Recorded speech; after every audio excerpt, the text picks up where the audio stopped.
Bonsoir la grande famille, j'espère que vous allez très bien. Voici un business que j'ai envie de lancer, soit au Cameroun, soit en Côte d'Ivoire, soit à Dakar au Sénégal. Donc je suis en train de réfléchir entre les trois pays, mais ma préférence est plus en Côte d'Ivoire. Vous voyez un peu, pour le moment. Mais je suis en train de réfléchir si mon pays d'origine au Cameroun, je dois le lancer là-bas ou bien effectivement. En fait, pourquoi je lance même ce business et pourquoi je vous exhorte, vous tous qui vivez en diaspora, vous tous qui vivez aux États-Unis, au Canada et en Europe, c'est vraiment important la vidéo que je vais faire aujourd'hui. Et je vous demande surtout de rester jusqu'à la fin de cette vidéo et de la partager massivement sur Facebook, sur YouTube et sur TikTok.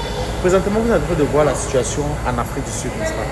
Vous voyez la situation où maintenant, les Sud-Africains noirs sont en train de chasser leurs propres Africains noirs en se disant qu'effectivement, ils n'arrivent pas à trouver des opportunités, ils n'arrivent pas à s'insérer professionnellement dans leur pays, tout simplement parce que les Africains noirs qui viennent des pays comme le Nigeria, le Rwanda, le Sénégal, le Cameroun, tous ces pays-là sont en train de prendre des opportunités que eux, les Sud-Africains, étaient censés travailler. Vous voyez à quel niveau nous sommes? C'est-à-dire que pendant la période de ségrégation raciale, pendant la période de l'apartheid, beaucoup d'Africains sont venus en Afrique du Sud.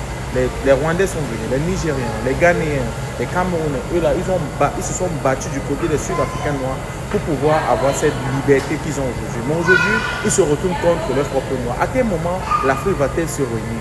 Honnêtement, l'Afrique est-elle maudite? Point d'interrogation. Donc moi, je ne sais pas.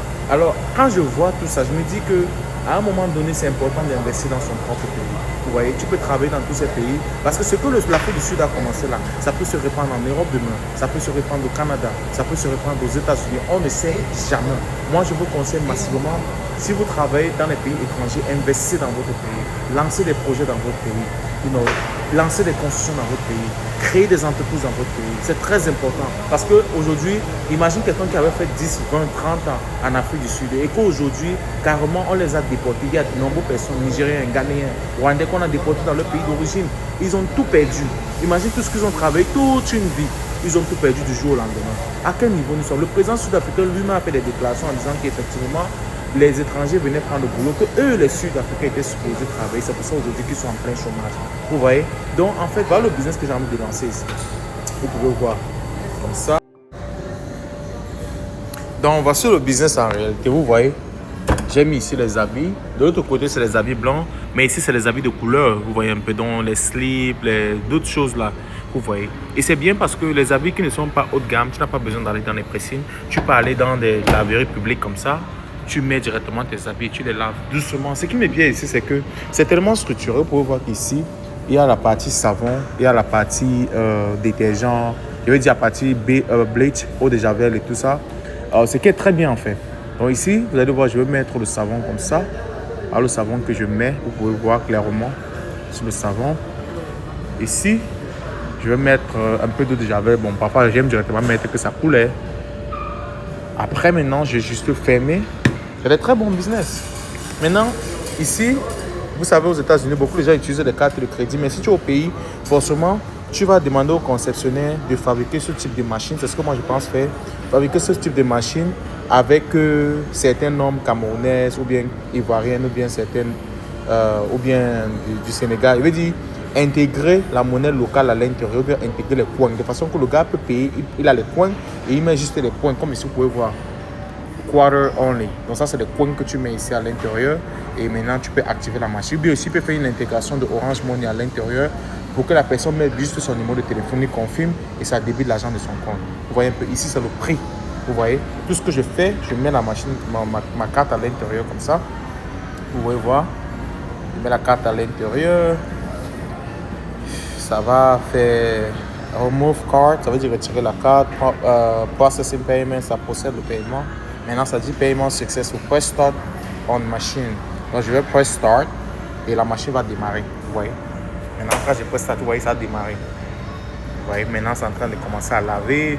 Et de l'autre côté, c'est la machine à sécher. Donc, une fois que je vais laver ici, je vais aller mettre dans la machine à sécher là-bas. Je crois que c'est très bon. Au lieu de laver les habits à la main ou aller dans des pressings où ça coûte un peu plus cher, je crois qu'un business pareil, c'est bien pour l'Afrique. Regardez l'intérieur. Regardez. Maintenant, tu peux avoir peut-être une ou deux personnes qui supervisent la salle. C'est pas vraiment un grand problème. Vous pouvez voir la salle comme ça, des écrans comme ça, bien propres et tout. chacun vient avec son savon. Je pense que c'est ce genre de business qu'il faut aujourd'hui lancer en Afrique. Je ne peux pas lancer juste un petit business de petits pressés. Non, je vais lancer quelque chose vraiment de bien que même les personnes les plus pauvres peuvent afford. Vous voyez? Les personnes même les plus pauvres peuvent facilement venir laver leurs habits comme ça ne coûte pas cher. Tu fais vraiment ça au prix de la population. Donc moi, c'est un business que moi je pense lancer. Dis-moi en commentaire, qu'est-ce que vous pensez? Est-ce que vous croyez que vraiment nous les Africains doivent investir dans notre pays, regardant le problème qui est en train de se passer en Afrique du Sud? Est-ce qu'on doit investir ici à l'étranger? D'où vous voyez cette vidéo? Voyez-vous cette vidéo des États-Unis, de l'Europe, du Canada? En tout cas, la famille, c'est ce que je voulais partager avec vous. Partagez massivement encore cette vidéo sur Facebook, sur YouTube et sur TikTok. Et aussi, Rappelez-vous que j'ai un programme de mentorship. Mon programme de mentorship te permet d'évaluer ta carrière présente. Qu'est-ce que tu fais? Tu peux être un étudiant qui arrive aux États-Unis, tu veux changer de carrière. Tu peux être quelqu'un qui veut venir choisir une carrière aux États-Unis. J'ai orienté plus de 200 personnes. J'ai orienté des personnes qui étaient dans l'industrie, ils ont fait 10, 20 ans dans des banques et ils voulaient changer leur carrière pour entrer peut-être dans le domaine de la technologie, dans le domaine de l'ingénierie, des finances. C'est mon travail. Je travaille avec les professionnels. J'ai par exemple des gens dans le secteur des finances qui vont t'aider si tu veux entrer dans le secteur des finances. Si tu veux entrer dans le secteur de la médecine, j'ai des personnes qui ont des compétences en médecine. C'est pour ça que quand tu viens dans mon programme de mentorship, on fait une première consultation où on t'évalue. La famille, c'est extrêmement important. J'ai les psychologues. Si tu veux entrer dans le domaine de la psychologie et que c'est ce qui t'intéresse, on a des personnes qui vont te gérer le domaine de la psychologie. J'ai que des experts. Moi, je prends des gens qui ont travaillé 5, 10, 20 ans dans l'industrie afin qu'ils orientent ta carrière de façon que tu peux réussir à t'intégrer aux États-Unis et au Canada. Les gars, en tout cas, vraiment, allez m'écrire en inbox. Je vais laisser mon email. Vous connaissez mon email, c'est fonoandy@gmail.com. Je vais laisser l'email en dessous. Écrivez-moi, booker votre première consultation afin qu'on puisse changer votre carrière dans ce pays. Je suis en train de développer toujours ma plateforme Rimamejada.io qui serait disponible d'ici un mois. Donc, en tout cas, les gars, je voulais partager cette vidéo. Dites-moi en commentaire où vous voyez cette vidéo. Est-ce que c'est en Afrique du Sud? Est-ce que c'est au Nigeria, au Ghana, aux États-Unis, au Cameroun? Je vais vous lire en commentaire, les gars. Peace out.